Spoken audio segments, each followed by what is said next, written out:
Is God waiting on you to move the stone? Before you ask for a miracle, before you beg for breakthrough, before you cry out for God to change your situation, you must first ask yourself, am I still standing in front of something God already gave me the strength to move? Sometimes the stone isn't blocking your blessing, the stone is exposing your hesitation. Sometimes you're not waiting on God, God is waiting on you. We pray bold prayers while maintaining silent resistance. We ask God for resurrection, but refuse to roll away what's covering the tomb.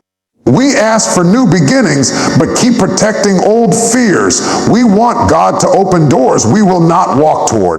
We want Him to bless spaces we refuse to clean up. We want Him to deliver us from things we keep running back to. The stone is not always an obstacle. Sometimes it's an instruction. And God is watching to see if you will obey before He performs what you cannot do on your own.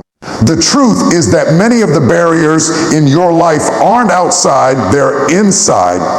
The stone might be your fear, your doubt, your excuses, your comfort zone, your silence when you should speak, your hesitation when you should move, your self-criticism when you should believe. God can resurrect what's dead, but He's asking you to confront what's heavy. He's asking you to address the thing you've been ignoring. He's asking you to push past the weight of what intimidates you, because the miracle is on the other side of the movement. You can pray over something for years, but if you never touch the stone, your prayer becomes a hiding place instead of a launching pad. You can fast, worship, shout, and declare, but if the stone stays untouched, the breakthrough remains buried. God responds to faith. And faith is not measured by emotion, it is measured by action. Faith is revealed in the moment you decide to do something that scares you. Faith shows up when you say, it's heavy, but I'll push. I don't understand, but I'll move. I'm afraid, but I'll obey. I'm unsure, but I'll try. Heaven reacts when earth responds. What makes stones dangerous is not their weight. It's the agreement you've made with them. You've convinced yourself that you're too weak, too broken, too behind, too damaged, too old, too young, too unqualified to move what's in front of you. But the stone is not proof of your limitation. It's proof of your assignment. God would never ask you to touch something He did not equip you to shift. He knows your capacity better than your fear does. He knows your strength better than your insecurity does. He knows your purpose better than your past does. Sometimes the stone is moved not by force, but by decision. The moment you decide to change, something shifts. The moment you decide to try again, something breaks. The moment you decide to stop hiding behind excuses, something opens. Movement invites miracles. Action invites anointing. Obedience invites resurrection. There is a version of you on the other side of that stone that you have not met yet, a stronger you, a wiser you, a healed you, a called you, a courageous you. But you will never see that version until you move what you've been avoiding. God is not waiting for you to be perfect. He's waiting for you to participate. He's not expecting you to lift it alone. He's expecting you to touch it in faith. He's not asking for strength you do not have. He's asking you to use the strength He already placed within you. The miracle you're praying for is not denied, it's delayed by inactivity. Heaven has already prepared the resurrection, but resurrection doesn't come to sealed tombs. Everything you desire, everything you prayed for, everything you cried for, everything you've been fasting for lies behind a stone you've been afraid to move. It's time to confront what's blocking your view of what God promised. It's time to step toward what you've been stepping around. It's time to push against the thing fear told you was permanent. Because the moment you move the stone, God moves in power. Your breakthrough begins long before the opportunity arrives, long before the door opens, long before the blessing manifests.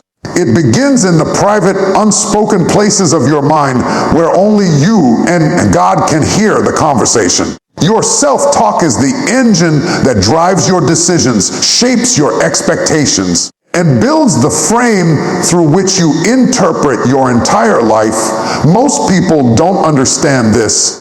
They think breakthrough start with external movement, with physical action, with things happening around them. But true breakthroughs begin internally. They begin with the dialogue you entertain when no one else is listening. What you consistently tell yourself becomes the architecture of your reality. If you wake up speaking discouragement over yourself, you carry discouragement into every room you enter.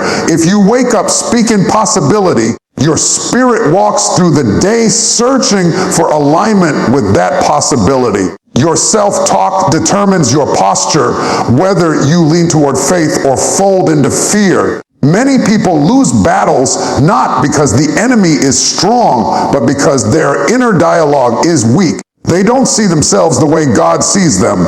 They reduce themselves to their mistakes, their history, their trauma, and the labels other people placed on them.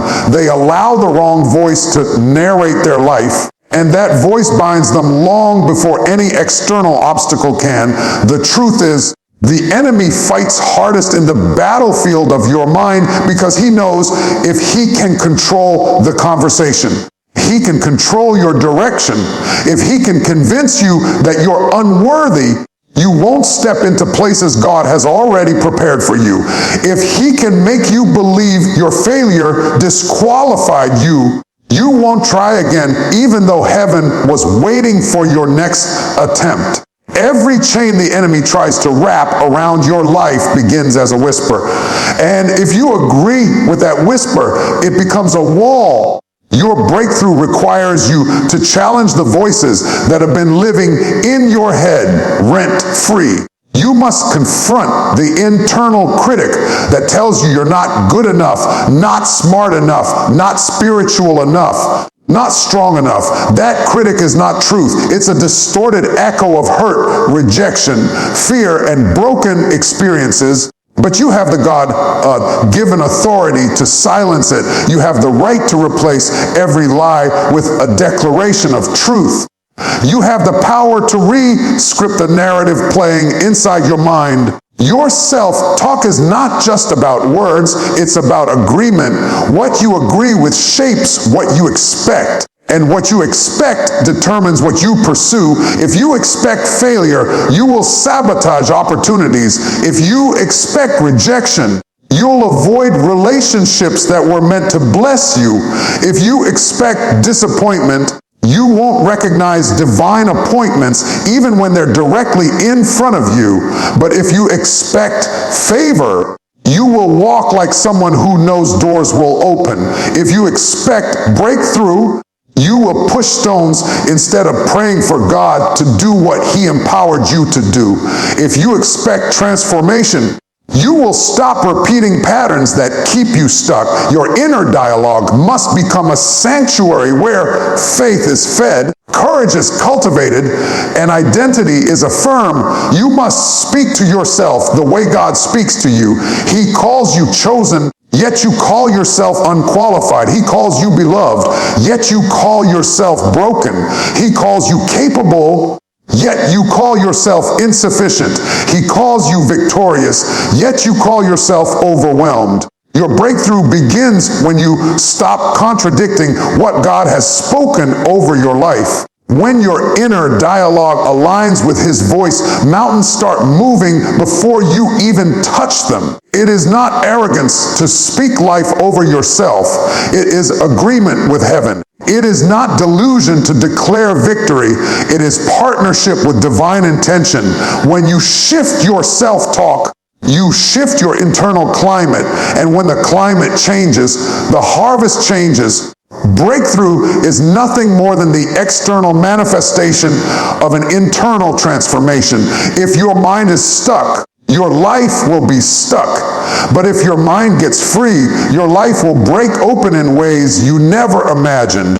God won't do for you what he gave you strength to do yourself, because divine partnership is woven into every miracle God performs. There's always a part only God can do, and there's always a part he expects you to step into. When God told them to roll away the stone at Lazarus' tomb, it wasn't because he needed help. He could have moved that stone with a thought, but he wanted them to use the strength he had already given them to participate in the miracle they were praying for. This principle is still true today. Many people are begging God to change situations they haven't even touched. They're praying for deliverance while still holding the chains. They're asking for breakthrough while refusing to confront the behaviors, the habits, the environments that keep them bound. God won't do what you are capable of doing, because your movement is the signal that tells heaven you are ready. There are prayers that don't need more passion, they need participation. You can fast for clarity, but you still have to make the decision. You can pray for opportunity, but you still have to knock on the door. You can ask for healing, but you still have to follow wisdom and take the steps toward wholeness. God designed miracles to be collaborative. He gives instruction, he supplies strength, and he waits for you to move in agreement. When you refuse to act, you're not waiting on God. God is waiting on you, waiting for you to forgive, waiting for you to release what's hurting you, waiting for you to walk away from what's draining you, waiting for you to step into the place you prayed to be promoted to. Movement is a declaration of trust. And trust activates what you've been believing for. Sometimes we misunderstand faith. We think faith is passive, something we feed. But faith is motion. Faith is stepping even when you're unsure. Faith is rolling the stone even when you have no idea how God will resurrect what's inside. Faith is God whispering, "Do what you can," and you responding, "I will." Faith refuses to sit down and wait for heaven to do everything. Faith says, "I'll swing the sword, you bring the victory. I'll show up, you open the door. I'll plant the seed, you send the increase." God empowers, but you must engage. When you move, he multiplies the movement. When you act, he amplifies the outcome. When you step, he stretches the path beneath your feet. This isn't about earning anything from God. It's about alignment. Doors don't open for people who won't walk toward them. Breakthrough doesn't manifest for people who refuse to break old patterns. Growth doesn't happen for people who want transformation without transition. God will never do the part he made you strong enough to handle. He won't study for you. He won't confront the issue you've been avoiding. He won't leave the job he told you to walk away from. He won't mend the relationship you refuse to apologize for. He won't step into opportunities you keep talking yourself out of. He gave you the strength, the wisdom, the instinct, and the ability to act. What he will do, what only he can do, is the supernatural part that follows your obedience. This is why stagnation feels so heavy. When you're not doing what you're capable of doing, your spirit feels congested. You feel out of rhythm with yourself. You feel frustrated and unfulfilled because your potential is suffocating beneath inactivity. God wired you for movement. He designed you for participation. There is an energy that floods your life when you take even the smallest step forward. Heaven responds to action, not apathy. The moment you decide to move, God begins aligning divine resources, people, opportunities, and solutions you couldn't have arranged on your own. Sometimes you're not lacking power, you're lacking permission from yourself to use the power God placed in you. You keep asking God to push you when He already gave you the desire, the idea, the courage, and the strength to push yourself. You're praying for a miracle, but miracles often begin with mundane obedience. Do the part you can do. Speak when you'd rather be silent. Try again when you prefer to quit. Show up when it would be easier to hide. Take responsibility for the areas God placed in your hands. Your strength is a sign of your assignment.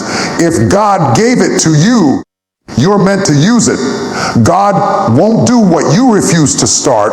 He won't move what you won't touch. He won't transform what you won't surrender. When you act on what He already spoke, you unlock what He's prepared next. The stone represents your unspoken fears, the ones you don't admit, the ones you don't verbalize, the ones you carry quietly while pretending to be strong on the outside.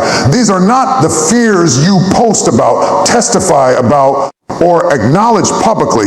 These are the hidden fears, the internal weights, the silent anxieties that sit in the corners of your mind and shape the way you move without ever announcing themselves. You can be smiling, working, serving, leading, loving, and still carrying a stone that blocks you from stepping into the fullness of what God has called you to. It's the fear you haven't addressed that becomes the barrier you can't get past. The stone at the tomb wasn't just a physical barrier. It was a symbol of everything that stands between you and the resurrection of the things you thought were dead. Unspoken fears are powerful because they operate in the shadows. Anything you avoid looking at gains strength. Anything you refuse to confront grows larger. Fear feeds on silence. As long as you keep your fears unacknowledged, they maintain authority over your decisions without ever asking your permission. You think you're playing it safe, but in reality, the fear is playing you. It tells you to stay quiet when you should speak. It tells you to stay still when you should move. It tells you to settle when you should sow. The stone becomes the place where your faith and your fear wrestle daily, and whichever voice you listen to becomes the one that shapes your destiny. Some people think their life is stuck because of external circumstances, but many are stuck because of the internal narratives they're too afraid to admit they're believing. The fear of failure, the fear of rejection, the fear of being seen, the fear of disappointing others, the fear of not being enough. These fears bury your potential long before anything in the natural world can harm it. When fear buries something inside you, it convinces you that resurrection isn't possible. It whispers that it's too late, too hard, too risky. It convinces you that other people can do it, but you cannot. And because you never say these fears out loud, you never challenge them. You simply live around them, stepping carefully so you don't disturb the stone. The stone also represents the fear of what happens if you actually succeed. This fear is often more common than we admit. Success brings responsibility. Success exposes you. Success demands growth, change, discipline, and consistency. For some, the fear of who they would need to become is strong enough to bury the version of themselves that wants to rise. So the stone stays in place, not because they lack ability, but because they lack the courage to become who they truly are. You don't have to be publicly terrified to be privately paralyzed. Fear doesn't always shout. Sometimes it sits quietly in your chest, tightening your choices until your life becomes smaller and smaller. There are fears that come from trauma, moments where you were hurt so deeply that part of you vowed never to try again. There are fears that come from comparison, measuring yourself against people who aren't even running your race. There are fears that come from disappointment, times you believe and things didn't work out the way you hoped. These fears gather like stones and pile themselves over dreams, visions, and gifts. And because the fear is silent, you begin to mistake its weight for reality. You start to believe the stone is too heavy, that it cannot be moved, that you are not strong enough to do anything about it. But the truth is, the greatest limitation on your life is often the fear you refuse to face. Fear unchecked becomes a tomb. It traps you in old seasons, old identities, old patterns, and old wounds.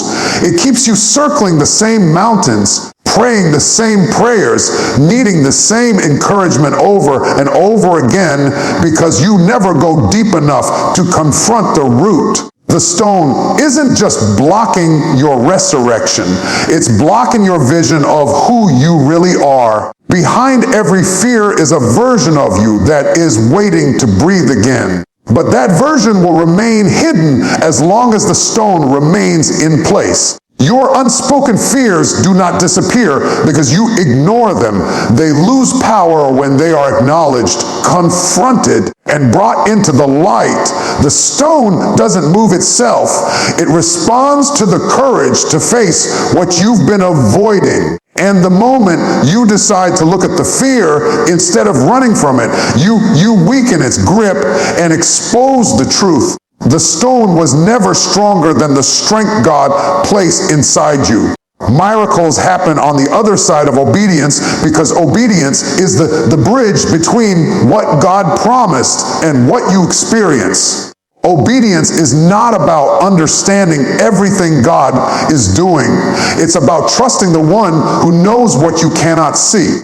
Many people pray for miracles while resisting the very instructions that activate them. They want God to open the Red Sea while refusing to stretch out the rod. They want God to multiply provision while ignoring the command to bring what little they have. They want God to heal relationships while refusing to forgive.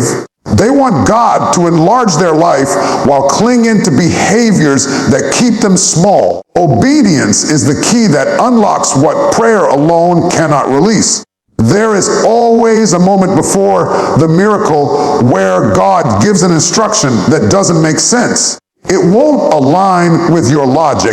It won't fit your comfort. It won't feel convenient. It will pull you into a place where you must choose between your preference and God's direction. Think about the pattern throughout Scripture. Blessings follow obedience. Breakthroughs follow obedience. Provision follows obedience. Every major miracle required someone to do something first, not to earn the miracle, but to prepare themselves for what God was about to do. Obedience positions you in alignment with divine flow. When you step where God tells you to step, you stand in the place where His supernatural power can meet your natural action. Obedience is difficult because it demands surrender. It asks you to trust God beyond your emotions, beyond your fears, beyond the opinions of people who don't understand your assignment. Obedience requires a yes in moments when your flesh is shouting no, a yes when the situation looks impossible, a yes when the instruction seems too small to matter or too big to handle. But on the other side of that yes is where God begins to move in ways you could never orchestrate. There are answers waiting for the step you haven't taken yet. There is clarity waiting on the other side of the conversation you're avoiding. There is healing waiting on the other side of the forgiveness you refuse to release. There is promotion waiting on the other side of the discipline you keep postponing. Sometimes miracles are delayed not because God is silent, but because we are resistant. We want the outcome without the obedience. We want the fruit without planting the seed. We want the harvest without trusting the process. But God will not override your will. He invites you, nudges you, whispers to you, but He will not force you. Obedience is a choice, and your choice becomes the determining factor of whether you walk into the fullness of what He designed for your life. The miracle is already prepared, but obedience is what opens the door. Obedience also sharpens your spiritual sensitivity. Every time you obey, even in small things, your ability to hear God becomes clearer. You begin to recognize His voice in ways you couldn't before. You begin to sense His leading. You begin to understand the difference between divine instruction and internal impulse. That clarity becomes a powerful compass that guides you through seasons of transition, uncertainty, and change. Miracles require movement, and obedience teaches you how to move with God instead of ahead of Him or away from Him. Another reason miracles are connected to obedience is because obedience develops character. God is not only concerned with what He gives you, He is equally concerned with who you become. There are blessings you're praying for that your current character cannot sustain. Obedience builds the discipline, humility, responsibility, and resilience necessary to handle the magnitude of what God is preparing. Sometimes the instruction you resist is the very process that shapes you into the person who can carry the miracle you're believing for. Without obedience, you might receive a blessing prematurely and lose it because you weren't ready. Obedience ensures you're not just positioned for the miracle, but prepared for it. Obedience is rarely glamorous. It often looks like doing the ordinary with extraordinary faith. It looks like showing up again, trying again, believing again. It looks like apologizing even when you weren't the only one wrong. It looks like letting go of something you wanted to keep. It looks like facing something you wanted to avoid. It looks like trusting God's timing even when yours is running out. But the miracle isn't in the instruction itself. It's in the surrender behind the instruction. God moves when your heart aligns with His direction. When you obey, you create space for God to reveal His power. You make room for Him to step into the situation. You shift from relying on your ability to relying on His sovereignty. On the other side of obedience is where doors open, chains break, opportunities appear, relationships heal, purpose awakens, and mountains move. Your inner dialogue can bury you or birth you because the voice you listen to in the quiet chambers of your mind becomes the architect of your destiny. Long before life places limitations on you, your thoughts have already drawn the borders of what you believe you can or cannot do. The mind is the womb of every action, every decision, every step toward growth or retreat. What you tell yourself shapes what you expect, and what you expect shapes how you move. That is why the inner conversations you entertain are more powerful than any external opposition you might face. You can survive criticism from others, but it is almost impossible to rise above a belief system that you have agreed with inside your own head. The voice inside you can become a grave or a garden. It can bury your ambition under layers of self-doubt, insecurity, shame, and comparison, or it can birth courage, confidence, clarity, and purpose. For many people, the enemy is not outside, it is internal. They are not losing because life is hard. They are losing because their inner dialogue has convinced them to stop fighting. They replay every mistake until they believe they are disqualified. They magnify every weakness until they believe they are inadequate. They silence their own potential because they have allowed fear to narrate their story. When the mind becomes a burial ground, dreams are laid to rest before they ever have a chance to breathe. On the other hand, when your inner dialogue is aligned with truth, aligned with faith, aligned with God's perspective of you, something powerful begins to shift. You start speaking to yourself differently. You start calling out strength where you once saw weakness. You start recognizing possibility where you once saw impossibility. You begin to walk with a different posture because the words you speak internally build momentum instead of draining you. The mind becomes a birthing room for new visions, new ideas, new levels of confidence, new dimensions of purpose. Earth begins with belief, and belief begins with inner dialogue. Your greatest breakthroughs often begin with a conversation you have with yourself before you take a single step. You must tell yourself, I can do this, even when doubt whispers that you cannot. You must tell yourself, God is with me, even when your circumstances suggest otherwise.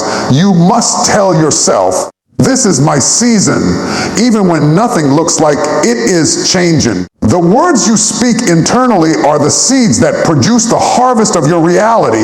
A mind that speaks death will see death. A mind that speaks life will birth life. The mind is a battlefield, and the war is constant. Negative thoughts do not politely ask for permission before entering. They come aggressively. They come loudly. They come consistently. This is why you must be just as aggressive in managing your inner world. You cannot be passive with your mind and expect victory in your life. You have to challenge thoughts that try to bury you. You have to uproot beliefs that keep you small. You have to silence voices that don't align with your identity. You have to confront the narratives that tell you you're not enough. If you do not take authority over your thoughts will take authority over you. Your inner dialogue determines the atmosphere of your soul. A constant stream of negative self-talk creates a climate where anxiety thrives, where insecurity grows, where fear multiplies. But a consistent flow of faith-based inner dialogue creates an atmosphere where hope rises, where courage strengthens, where resilience forms. You cannot control everything that happens around you, but you have full power over the story you tell yourself about it. Two people can face the same situation and have completely different outcomes based solely on the narrative they carry internally. One is buried by their thoughts, the other is birthed by them. Some of the most powerful transformations begin when someone finally decides to stop agreeing with defeat. They don't get more talented, more educated, or more connected. They simply change the way they speak to themselves. They stop saying, I can't, and start saying, I will. They stop saying, I'm not enough, and start saying, I'm equipped for this. They stop saying, it's impossible, and start saying, with God, all things are possible. That shift is not small. It is seismic. It is the difference between living in the shadow of your fears and stepping into the light of your purpose.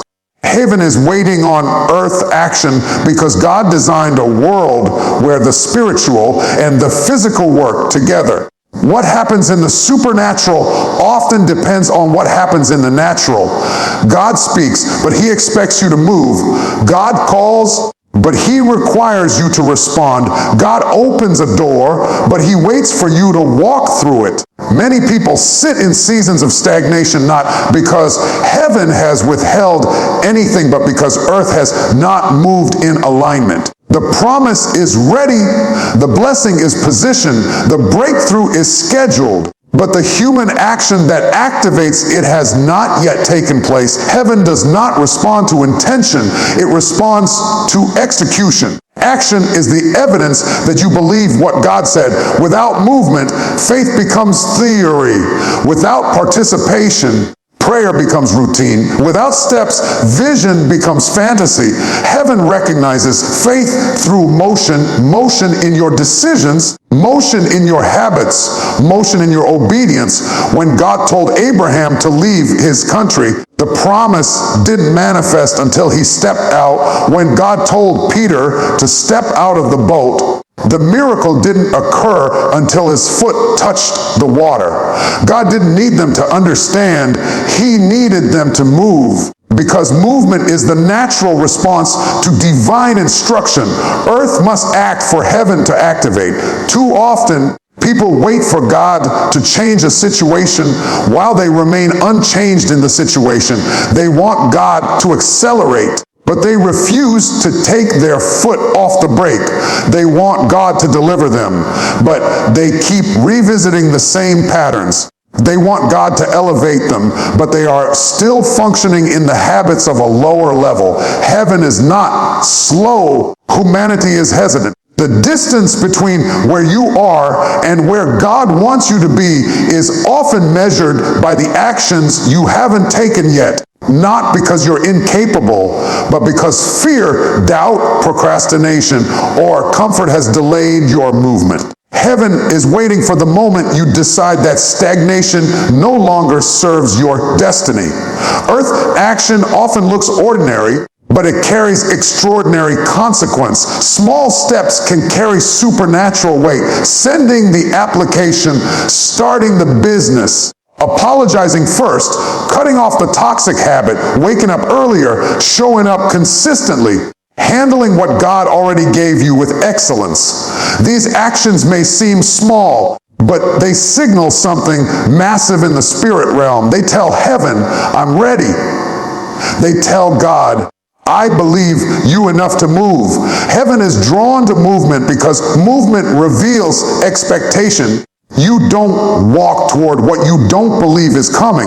Some people misinterpret waiting on God as passivity, but spiritual waiting is active. It's preparation, it's positioning, it's stewardship. It's doing what you can while trusting God to do what you cannot. Waiting on God never means sitting still. It means moving wisely. It means aligning your steps with His voice. When you take action, you're not forcing God's hand. You're opening your own. You're creating capacity for what God is ready to pour out. Heaven doesn't place blessings in closed fists or inactive lives. It releases miracles into hands that work, hearts that trust, and feet that move. There are moments in your life when you feel a pull, an urge, a divine tension pushing you towards something new. That tension is not a sign to retreat. It's a signal that heaven has already moved and now earth must respond. You feel the call to change because the change is already waiting. You feel the desire to grow because growth has already been positioned. You feel the urge to leave the old season because the new one is already open. Heaven does not give you desire without also preparing the opportunity connected to that desire. Your responsibility is to move toward what heaven has already prepared. Action is also a declaration of agreement. When you act, you come into alignment with God's will for your life. You say with your feet what your mouth may still be struggling to articulate. Lord, I trust you. Lord, I believe you. Lord, I'm willing to participate in what you want to do. Your action becomes worship. It becomes surrender. It becomes faith made visible. Heaven responds to agreement, and actions are the loudest form of agreement you can offer. What you refuse to act on, you eventually adapt to. If you don't move toward change, you learn to live with what God wanted to free you from. If you don't step into purpose, you settle into patterns. If you don't reach for more, you remain surrounded by less. Earth must act for heaven to release. The miracle is often withheld not because God is reluctant, but because the vessel has not yet demonstrated readiness. Action is the proof of readiness. Heaven is not waiting on you to be perfect. Heaven is not waiting on you to be fearless. Heaven is not waiting on you to know everything. Heaven is waiting on one thing: movement.